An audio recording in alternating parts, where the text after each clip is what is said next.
আমারই চেতনার রঙে পান্না হলো সবুজ, চনে উঠল রাঙা হয়ে।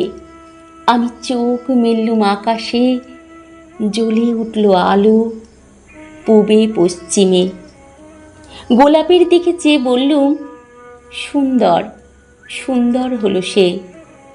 তুমি বলবে এ যে তত্ত্বকথা, এ কবির বাণী নয়। আমি বলবো এ সত্য, তাই এ কাব্য। এ আমার অহংকার, অহংকার সমস্ত মানুষের হয়ে।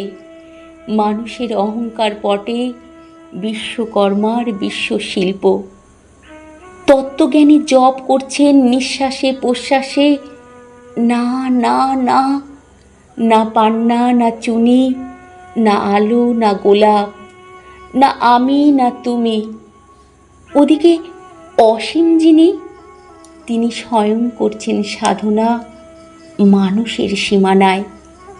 তাকেই বলে আমি। সেই আমির গহনে আলো আধারে ঘটল সঙ্গম।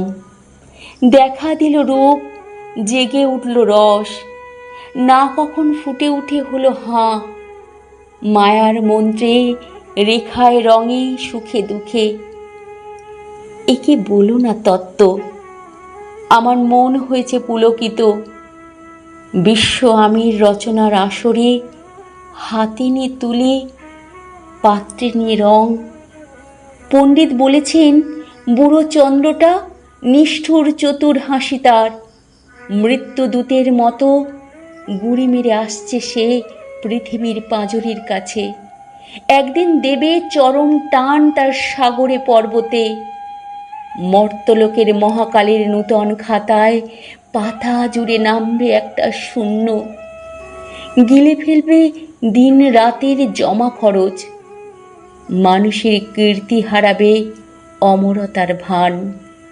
তার ইতিহাসে লেপে দেবে অনন্ত রাত্রির কালি।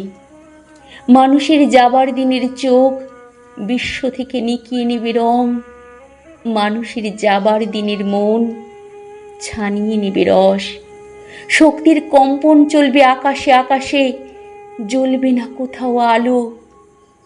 বিনাহীনী সভায় যন্ত্রের আঙুল নাচবে, বাজবে না সুর।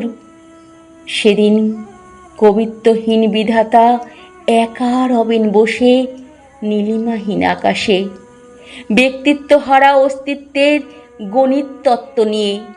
তখন বিরাট বিশ্বভুবনে দূরে দূরান্তে অনন্ত অসংখ্য লোকে লোকান্তরে এই বাণী ধ্বনিত হবে না কোনোখানেই, তুমি সুন্দর, আমি ভালোবাসি। বিধাতা কি আবার বসবেন সাধনা করতে যুগ যুগান্তর ধরে? প্রলয় সন্ধ্যায় জপ করবেন, কথা কও, কথা কও। বলবেন, বলো তুমি সুন্দর। বলবেন, বলো আমি ভালোবাসি।